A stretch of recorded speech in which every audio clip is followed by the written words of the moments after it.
Hello there, Alaskans, wherever you are. Welcome to the Must Read Alaska Show, coming to you from somewhere in Alaska. This is the place where we talk about, you guessed it, Alaska, where we keep the mainstream media on their toes and where we are standing up for what's right in a world run by leftists. You can find out more by heading over to mustreadalaska.com and also checking out the Must Read Alaska YouTube channel for some really great content. But first, let's get this party started.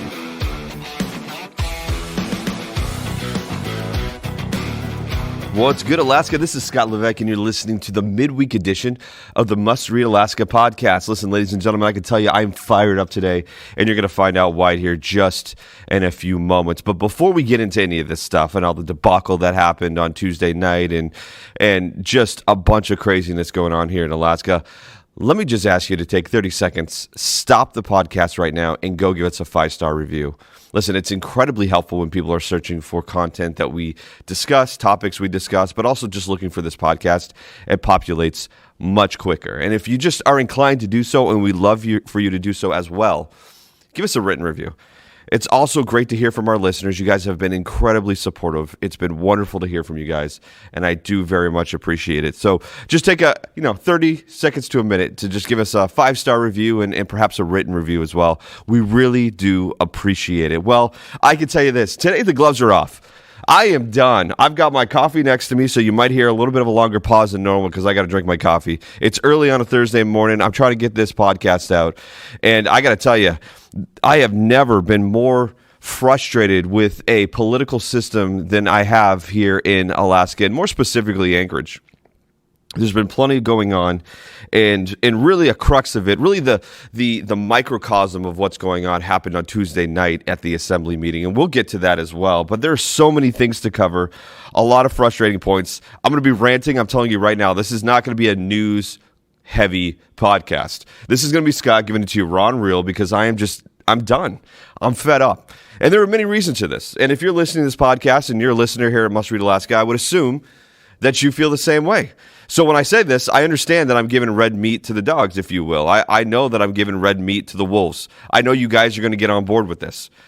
But you know what? Let me ask you this. Why don't you send this podcast to somebody else? Somebody who may not know what's going on, who may be unaware or apolitical in anything. Because what I think is going to happen is you're going to see, as I have heard, again, this is anecdotal at best, there are many people out there who I would have assumed are left-leaners, people who would have voted for Bill Falsey, who even Dunbar, somebody on the left side of center. But what I'm finding, which is really interesting, and we're seeing this in the numbers right now, is that people are actually fed up with this left-leaning, virtue signaling, ideological crap. It's just done. Listen, I'm done. I am done playing good with this. And I'll tell you why, because you know what? Here's what I'm noticing. And this is the reason why Donald Trump was so captivating in 2020 and throughout his presidency. He was polarizing nonetheless. Would I have liked him to get off of Twitter? Absolutely. Would I have liked him just to stick to the script? Sure. But the reason why he had such a captivating audience, the reason why thousands of people went out to see him at his rallies during the COVID pandemic, the reason why he got the most votes of any Republican candidate ever was because he fought how the Democrats fought. He fought how the left fought. He did not take the high road. Now listen, before I go any further, I am a person of decency. I like to have long discussions, but I'm talking about the system as a whole. I'm talking about the fact that it's do as I say, not as I do. I'm talking about the many things that we can point to across the country from left-leaning political leaders that show you just how hypocritical, unaware of their self that they can be. And it starts here in Anchorage as well. I mean, listen, I'm sure it's around the state. I'm sure if you go to Juneau, you find people that have the same frustration. I'm sure in Fairbanks, obviously in Kenai, and around the state, I'm sure. But there's this ideology that's being pushed forward that everybody who has more left-leaning, maybe just social views or even policy, is on board with this extreme left, this idea that everything is racist, everything's homophobic, everything's xenophobic if you disagree with them. And I'm just done with it. I'm done with it. It's got to stop. It has got to stop. Because you know what's doing? There is no all the rhetoric from the left is this: hey guys, we need to get together. We need to stop this. Again, Biden coming in the office, my job is to make sure that everybody comes together. Well, you don't do that by killing jobs in a state. You don't do that by shutting down pipelines. You don't do that by trying to amend amendments. That amendments are not absolute. That kind of crap, that kind of talk, things that have been in our Constitution, in our life here in America for over 300 years, for you to say that those things are not absolute, that those can be taken down, changed, modified, whatever you want, because your political ideology wants it to happen, that's absurd. That's not bringing people together. That's creating the chasm. Listen, wake up. Wake up. The only reason and the only way we, quote, come together is if we buy into an ideology that many conservatives do not buy into. I'm not talking Republican. I'm talking conservative here. That's what I'm talking about. And again, I see this happening in our own state. Right now, in the municipality of Anchorage, the largest municipality, the largest gathering of people in the state of Alaska. That's right. Whatever happens here will trickle out. It may not infest and totally take over your borough or your town, but I'm telling you, the ripple effect is huge. And I don't understand. There's so many things I don't understand. Sorry, I had to take a sip of my coffee, man. I am just, it's just been a very interesting time this last 2 weeks. However, there are some positive things that have gone on, and we'll get into that in a minute. But first, let's just talk about this. Let's talk about the COVID vaccine response. Okay, and I'm going to throw out some numbers. I was told these might have changed, but I don't know. I can tell you right now that there were many things that came out this week, including EO 20 by the acting mayor, not the elected mayor. Let me tell you this right now. And why is this important? Because this person is making policy who was not elected, who was not asked to be up there, who was not asked to represent the people, but somebody who was elected into that position by a small number of people who are very left-leaning, not the people. Just keep that in mind. But before we get into that, let's talk about some interesting ways to try to get conservative men, particularly, to get the COVID vaccine. Now, I don't know if you saw this on Must Read Alaska. I encourage you to do so. The headline is UAA propaganda takes conservative men head on to get them to take the jab. Jabs in quote there. And there's a picture of I kid you not, a banana, and this is like 6th grade, 7th grade, 8th grade sex ed class, a banana with a condom sprawled out over it, fully covering the banana, with 2 Superman arms and a cape on the banana that says, and I quote, "Protect your erection, get the injection." That is from the amazing group who decided to help perpetuate the COVID vaccine to the public, particularly conservative males. Now, there was a couple of people who had their hand in this, one of which is a reoccurring guest on this show, apparently. I'll read from the article. Thus, the professor went through some sample messaging that might work on this group. This is the conservative men group. Okay, I want you to, but let me take a step back and give you a little bit. The group consisted of females, in particular in this story, 2 individuals. One was a professor at UAA, a journalism professor, and another one was our favorite reoccurring guest, Rep. Liz Snyder. I'm going to read from this story because I want you to hear this. At the state of Alaska's regularly scheduled COVID community conversation this week, a University of Alaska Anchorage journalism professor presented some approaches for convincing conservative men to get the COVID vaccine. Tell men that if they get the virus, they'll lose their ability to get an erection. That'll do it. Joy Chavez, and I'm going to butcher that last name, so I can't say it. Dr. Joy, who is a PhD in journalism professor who teaches at UAA, told a group of mainly health professionals that since conservative men, 35 and younger, were so resistant to getting the vaccine, they need a message that gets them where they live. The propaganda must be targeted to their penises. Not kidding. Thus, the professor went through some sample messaging that might work on this group. Messaging developed with, you guessed it, Rep. Liz Snyder of District 27 and a group of primarily women in which is full of gender stereotypes about younger conservative men. The takeaway? Messages must appeal to this group of men's masculinity and virility. What? What? What are we talking about? Further on, it says Banner Health, a healthcare company, says erectile dysfunction is indeed a side effect for some men, as COVID-19 affects the vascular system and blood flow in the body. No. Listen to me here. What they decided to do was, instead of going, hey, COVID-19 can affect your heart, your cardiovascular system, specifically within your heart. It can cause weakening. It can cause a lot of different things.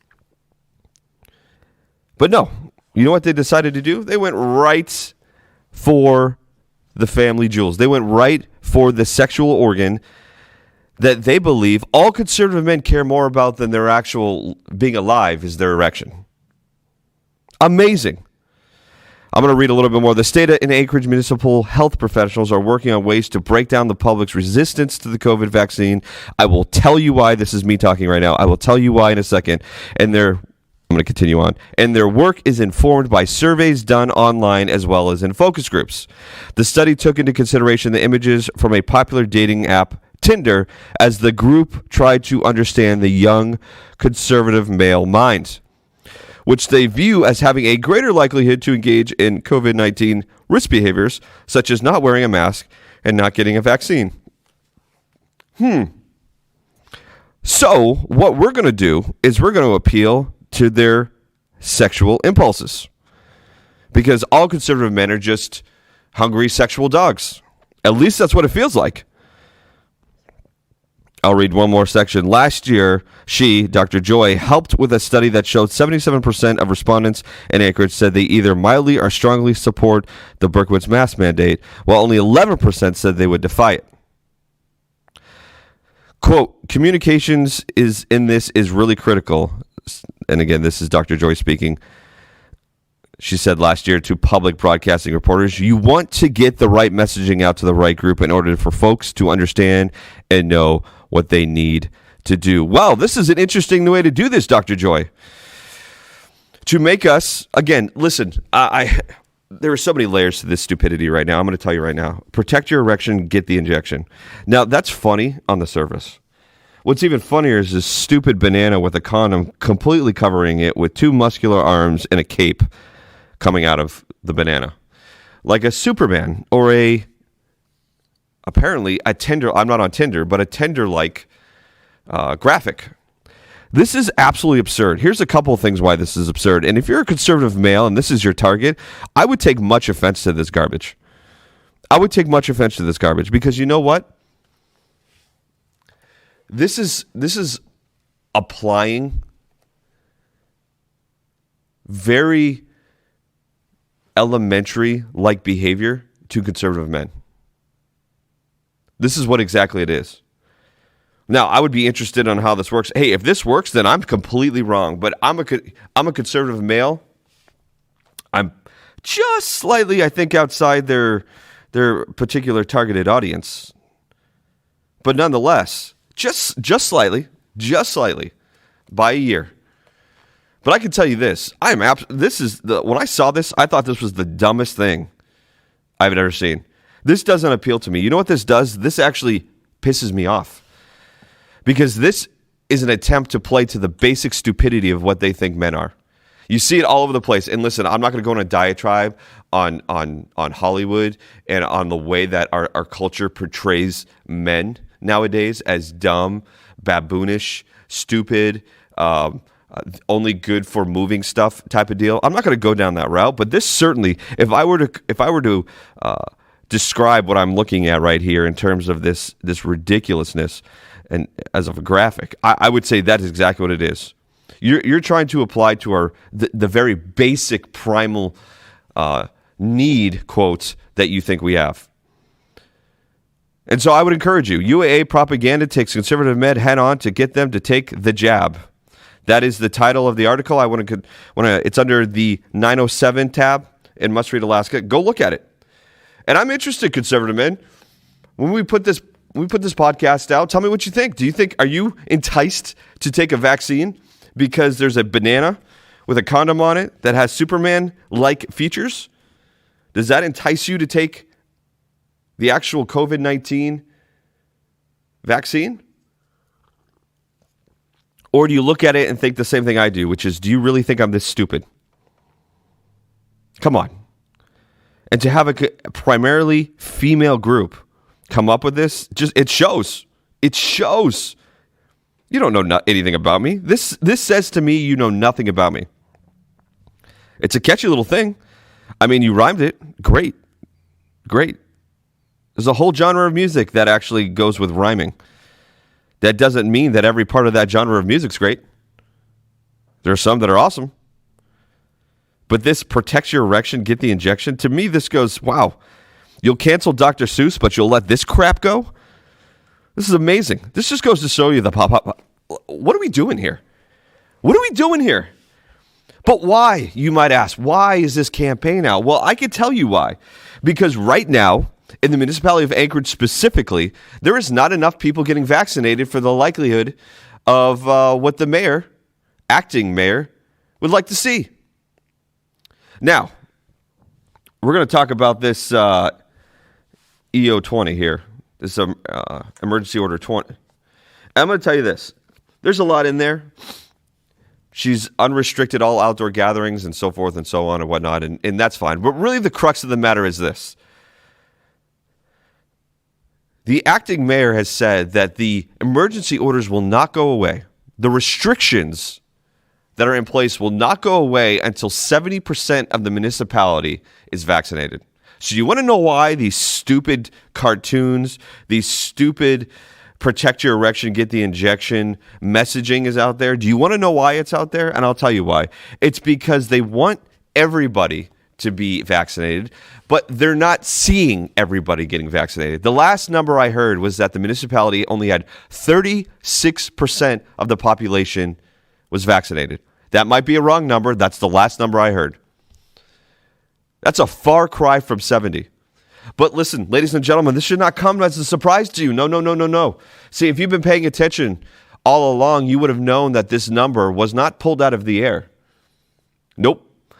I would say about 2.5 months ago, during an assembly meeting, I believe it was Assemblywoman Jamie Allard asked at the time the executive director of the Department of Health, ma'am, what is it going to take to stop these emergency orders? Furthermore, what is it going to take to get the mask mandate gone? And the response was this. It is going to take the municipality population to be vaccinated, and it's going to take 60 to 70% of the population to be vaccinated. I say vaccinated? That's not a word. Listen, this is how frustrated I am right now. It's going to take 60 to 70% of the population in the municipality to be vaccinated for us to recommend to the acting mayor to remove all emergency orders, including the mask mandate. That was 2.5 months ago. And we were told, no. All we're trying to do is do X, Y, Z. Remember, if you go back a year ago, we were asked to just cover our mouth with the inside part of our elbow, to wipe all surfaces, and to make sure if you're sick, you stay home. I get it. We learned more about it. That's fine. We were told we were going to lock down for 2 weeks to flatten the curve. Then we were told we were going to lock down for a month to flatten the curve. And then we were told that we need to do masks sometime. Now it's all the time. The goalposts keep moving. And now, 70% of the population within the municipality has to be vaccinated before anything is going to be done with the emergency orders or the mask mandate. That is why this propaganda for conservative men is going out. That is why the acting mayor, not the elected mayor, but the acting mayor is putting out emergency orders that essentially say, we're not forcing you, literally dragging you down to health centers and forcing you to get the actual vaccine. But you know what we're going to do instead? We're going to make life hard. We're going to make life hard. It's like an employer that doesn't want to fire an employee. So what do? They just make working there hell. They put a ton of work on them. They limit what they can do. They stop them from being able to actually enjoy parts of their job. They force them into a hellish environment. And that essentially was EO20. It's like, hey, I'm going to dangle a carrot, and I'm also going to make sure that you know that until you get vaccinated and until at least 70% of our population is vaccinated, we're not going to take away the mask mandate. Now, this was written at Must Read Alaska.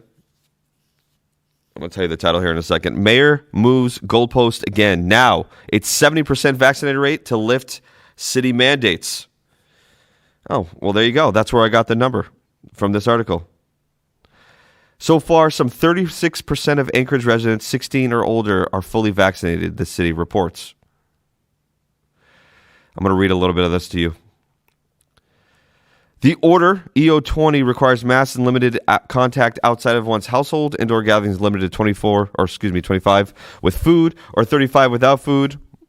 Again, I'd love to know the science on that. There is no capacity limits on outdoor gatherings. All restaurants, stores, gyms, entertainment, and personal care are open, but have capacity limits that are set by the physical distancing requirements of the mayor's orders. Spectators at indoor sports are limited to 4 per athlete rather than 2, in effect under the current order. Remote work is encouraged. Quinn Davidson said, mass COVID-19 vaccination is the key to opening the Anchorage economy, and said that when the city reaches the 70% mark for adult vaccinations, the order will no longer be necessary. Really?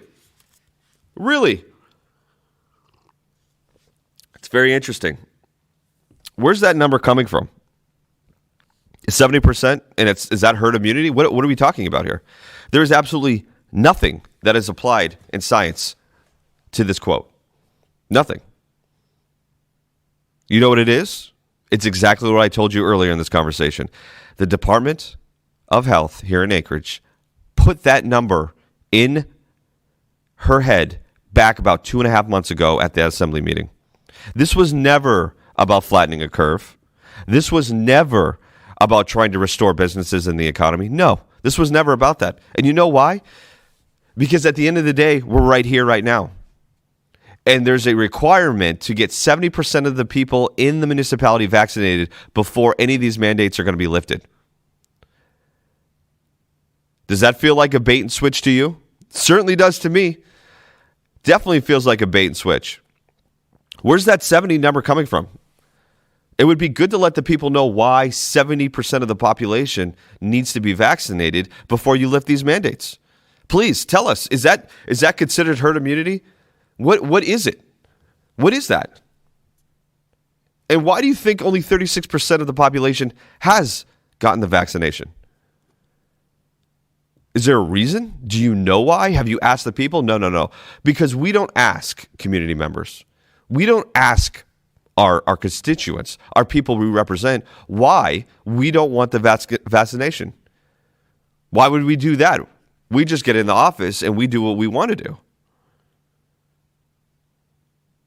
That's what we do. Going on here, quote, Quinn Davidson said, it's time to have, quote, hard conversations with people who are vaccine reluctant. She said that she and her wife do not have people over for dinner unless they have been vaccinated. This, in spite of the fact that the couple has already had the virus and have been vaccinated. And if you're not catching that sarcasm there is, why do you need other people to be vaccinated if you already are? If you've taken the vaccine, shouldn't you be immune? Isn't that the point of vaccination, is immunity to said disease, virus, bacterial, whatever it is? Isn't that the point? See, it's the same logical fallacy that we use with the masks. If masks work, why then do people who are sick need to stay at home? Why can't they wear a mask and go out? Why not? If masks work and you've got these screens in front of you, so it's not just you have masks, now you have plexiglass plates in front of you, whether you're eating or whether you're going to the pharmacy or checking out or wherever. Where is the logic in all of this? Listen, people, please, for the love of God, just think through this logically. I'm going to say this. I do not care if you get the vaccine. I don't. People that want to make the choice to get the vaccine and people that want to make the choice to not get the vaccine, that's their prerogative. But now we have this looming indirect pressure coming that says your life, your liberties, your abilities, your constitutional rights at some points will not be restored, even though that never should have been the case from the beginning, until you do what I ask you to do, which is 70% of you need to get vaccinated. Why? If those who want to get vaccinated are vaccinated, they should be fine, right? Isn't that how it works? And those who do not want to get vaccinated can take their own risks? I'm confused as to why this is even an issue. I'm even okay with saying we're giving a time frame before we stop these emergency orders for people to get vaccinated, because they're readily available. From what I understand, there are plenty of openings for people to go in and get vaccinated.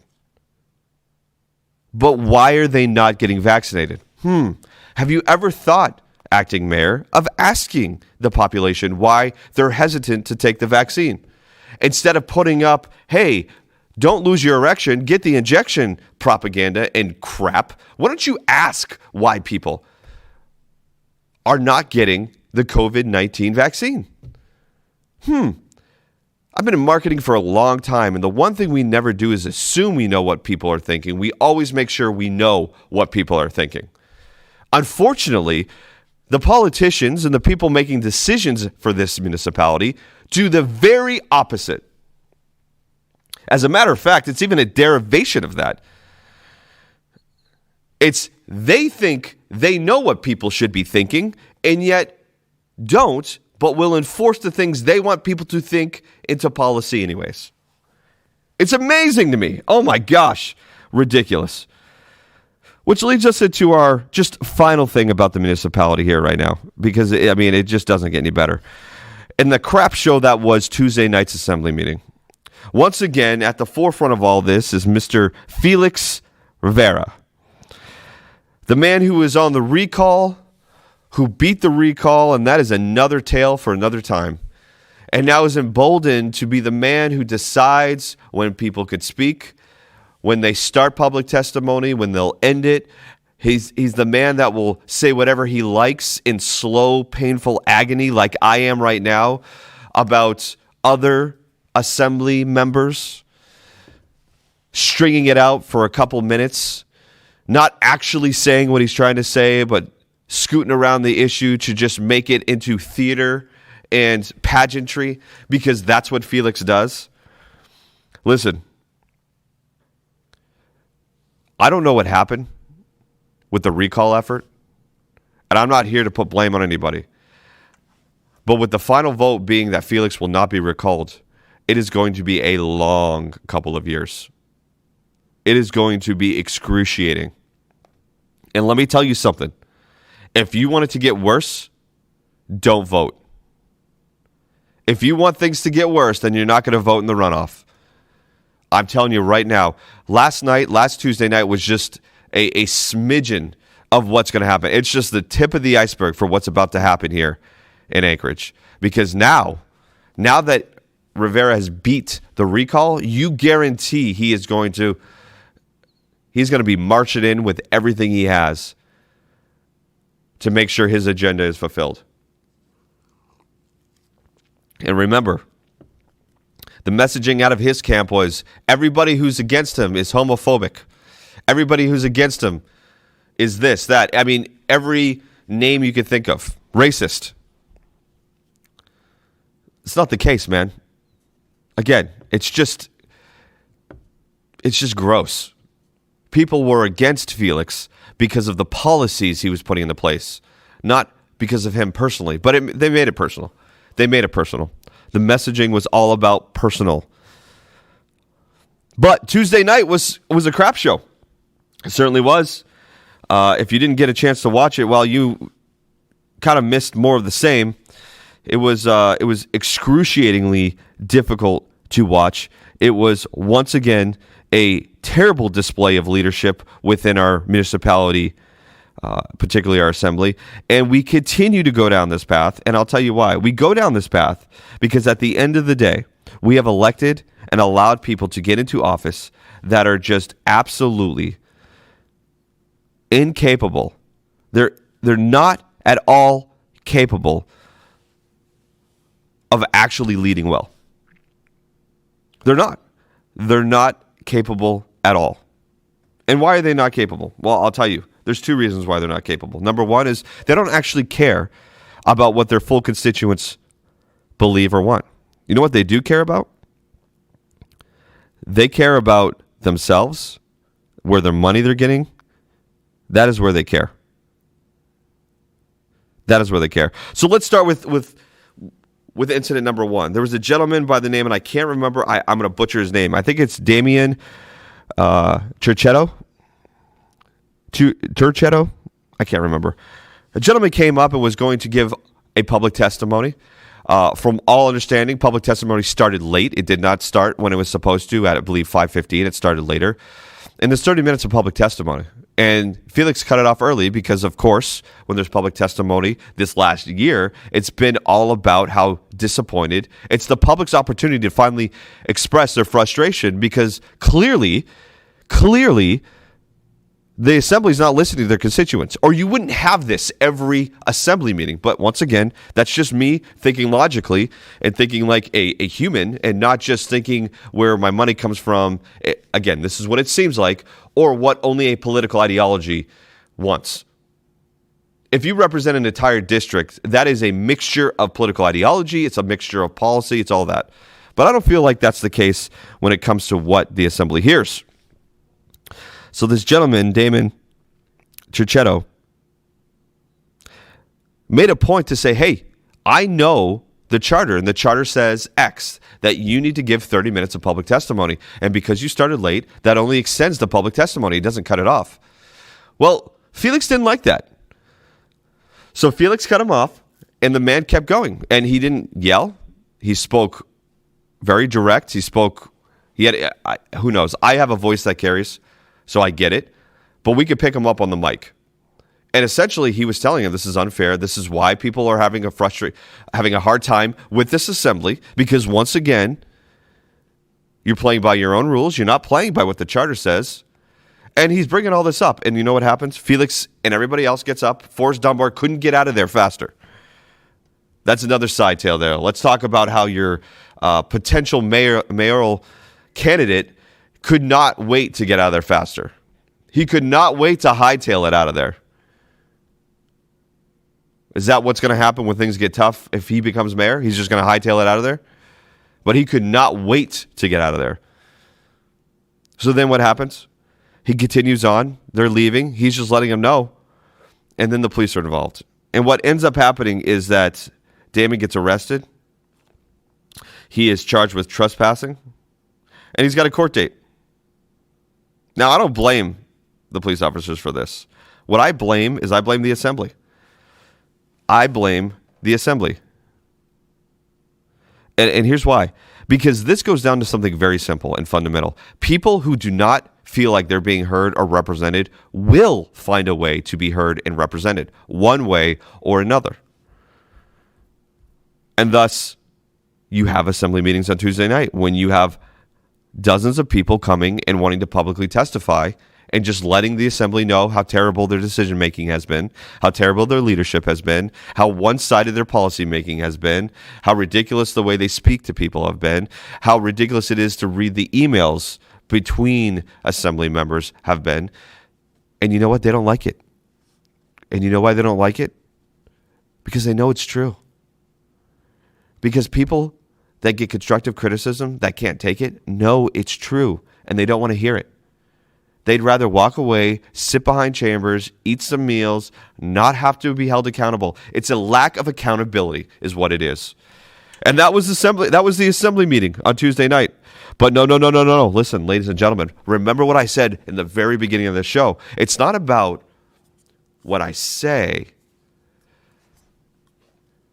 It's also about what I do. It's also about what I do here. Listen, I'm going to tell you, and I'm going to show you by my actions, that I'm not going to sit here and take your criticism. But my gosh, when it comes to calling out other assembly members, I am going to do that with pageantry and drama and with conviction, because I have a political agenda and point to make, regardless of how correct or incorrect it is. So you have this gentleman getting arrested and charged with trespassing because he was pointing out what the charter says, and he was right. But he gets arrested, moved on. But later on, we have a role reversal here. Interestingly enough, the chair, our friend Felix again, decides that he's going to go on a diatribe about Jamie Allard, calling her various names. One of those was xenophobic. You can find the article on Must Read Alaska. Assembly chair attacks Jamie Allard, calling her names during official meeting. This is amazing. Assembly Chair Felix Rivera, I'm reading from the article, fresh off a win against an attempted recall, verbally lit into Chugiak Eagle River Assemblywoman Jamie Allard, calling her xenophobic for comments she made the night before about the crisis at the southern border. Allard had on Tuesday said she was concerned about illegal immigration in our country and the humanitarian crisis on the border. Her remarks were made during general comments from the various assembly members. Now, a general rule of the assembly is that nobody denigrates one another, but that doesn't apply if you're on the other side of the political spectrum. And remember, Rivera just came off a recall effort where he won pretty handily. So you know he's feeling like he's untouchable. And certainly this was it. So he decided to call her xenophobic. And from there, when Allard was trying to get him to just say, "What are you calling me?" When Allard was literally pushing at him and saying, "Hey, don't beat around the bush. Be a man and tell me what you're saying. Tell it to my face." He shut her mic off. Now, the irony is here that Allard, her lineage, her heritage is from two different places. One is from Italy. She's Italian. She's also Chilean. She's from South America. Her parents are immigrants from South America and Italy. Tone deaf, are we? It's absolutely amazing.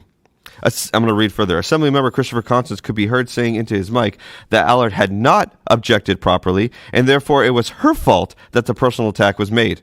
No other member called for a point of order. There it is, our friend Christopher Constance, who sits apparently on the highest ground, morally, which is ironic at best. So this is what Allard says in the piece.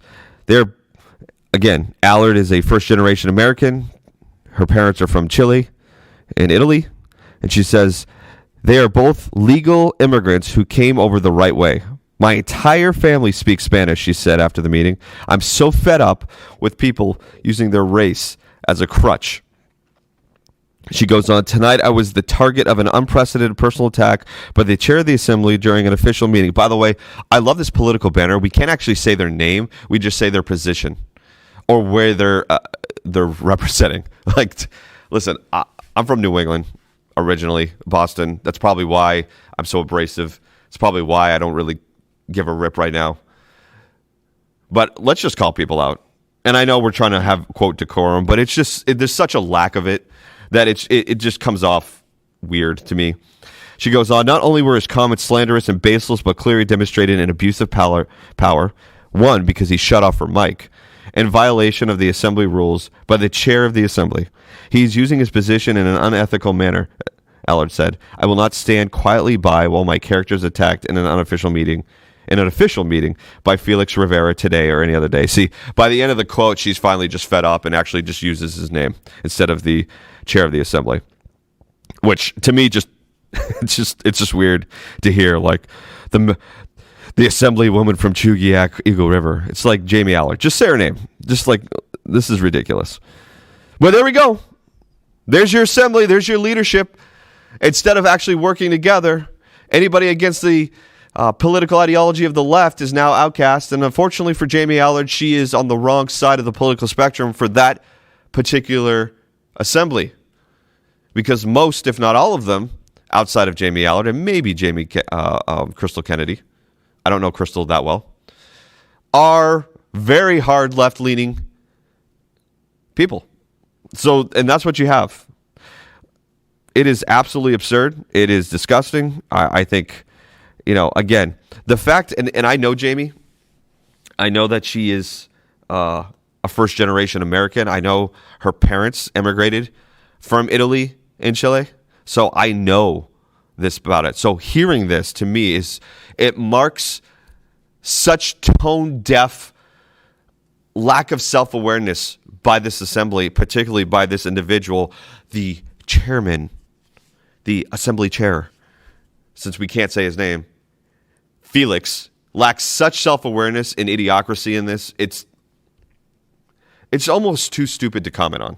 It really is. That's how I look at it. It's almost too stupid to comment on. All right, before we get out of here, I know I'm going over. I told you today was going to be a rant day. I'm at 40 minutes already, but we're going to go ahead and just do this last thing.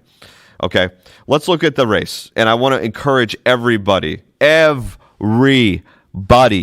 to vote in the runoff. Everybody needs to vote. Everybody needs to vote. No ifs, ands, or buts about it. You need to vote. Right now, the count is this. 74,515 votes, 31.49% of the population eligible to vote have voted. And it breaks down where Dave Bronson is ahead by a solid 2%. He's got over 24,000, and Forrest is just shy, about 237 votes shy of 23,000. Coming in after that is Bill Falsey at 9,478, then Bill Evans at 7,008, and then the last in that 5 is Mike Robbins with 5,689. Okay, so here's the deal. Robbins has already endorsed Bronson. Falsey has already endorsed Dunbar. Okay, like we get the political. Bill Evans has not come out, at least as I know right now, and endorsed anybody. But I will tell you this. I'm not here to call out Bill Evans, but I'm here to tell you that when we recorded that interview with Bill, it was very obvious that Bill was not looking for a left-leaning candidate. I'm a little surprised that Bill has not come out and said he endorses Bronson based on that conversation. Again, a little surprised. And I don't know if there's some behind the scenes, as everybody knows, or if you haven't, here's how it goes. There's a lot of conversation behind the scenes. And then, whatever's done is done. And usually a candidate who is not going to be on the runoff or not going to be the candidate for said party comes out and endorses the candidate of that party. Bill Evans has not done that yet. I'm curious as to why. Bronson needs those votes. And I would be hard-pressed to think that Bill Evans would come out in support of Forrest Dunbar. It would be shocking. Some backdoor deal with the devil had to have been made for that to happen. The only reason I say that is based off the conversation we had with him when we interviewed him. That's the only reason I say that. It was very clear from that conversation that Bill Evans thinks that this municipality is going towards the left. And he was very much against that. So, we'll see moving forward if he endorses Dave Bronson. But listen, here's my point. Vote. Vote, vote, vote. You are seeing the lack of voting playing out in some of our smaller races here. Listen, Republicans did well. They did well. They really did. They did well. They got more votes in cumulative than the Democrats did. Okay? They got about, I don't know off the top of my head. Maybe 1,400 more than Democrats. I think. Maybe a little bit more. Maybe 1,800. My point is this. Vote. Do not stop. Vote, vote. When the ballot comes out for the runoff, vote. It's simple. It's a much simpler ballot. It's a much simpler ballot. Just vote. Listen, I'm out here listening to people in my neighborhood tell me that they're voting for a candidate that they would never voted for because they can't continue to see the city go the way it's going. It's important to vote, and I would encourage you to do so. All right, well, that's it for me. It's been a wild day. Listen, frustration is mounting because I'm watching our city and our leadership go down, and I don't want to see that anymore. I love this state. I came back to this state because I wanted to see great things happen in this state, and I'm not seeing that right now. And so my one and only is to vote. Just do that to see the change you want to see happen in this city. All right, like I said, that's it for me today. Until next time, take care, Alaska.